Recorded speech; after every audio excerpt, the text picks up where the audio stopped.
काँग्रेसकडे 43, राष्ट्रवादी 47, शिवसेना 12, भाजप 15, स्थानिक आघाडी 31, नवीन नगरपालिका 16 अशी सध्याची स्थिती आहे। आणि या सगळ्या पार्श्वभूमीवर आज निकालाकडे सगळ्यांचं लक्ष।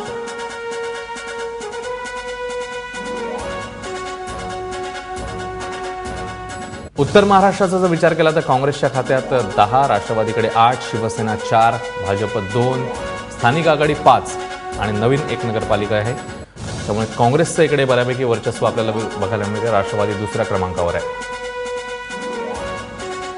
पश्चिम महाराष्ट्रात विचार केला तर राष्ट्रवादीचा जो झेंडा आहे तो जास्त डौलाने फडकतोय। 11 जागा ठिकाणी राष्ट्रवादीच्या कडे पालिका आहे। काँग्रेस 5, शिवसेना 1, भाजप 1, स्थानिक आघाडी 12, नवीन नगरपालिका 11।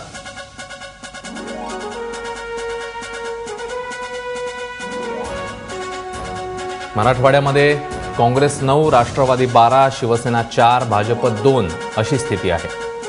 त्यामुळे मराठवाड्यामध्ये देखील सध्या राष्ट्रवादीकडे जास्त पालिका ताब्यात आहेत असं चित्र दिसतंय। तर विदर्भामध्ये जर आपण बघितलं तर काँग्रेस 14, राष्ट्रवादी 10, शिवसेना 1, भाजप 9, स्थानिक आघाडी 10 आणि नवीन नगरपालिका 1 आहे। त्यामुळे इकडे काँग्रेस पुन्हा एकदा जास्त ठिकाणी वरचढ ठरताना आपल्याला बघायला मिळते। कोकणाचा विचार केला ज्याच्याकडे अवघ्या राज्याचं लक्ष आहे। राष्ट्रवादी 6, काँग्रेस 5, शिवसेना आणि भाजप 2 आणि 1 अशी स्थिती आहे। आणि स्थानिक आघाडी आहे 1, मनसे आहे 1, शेकाप 4।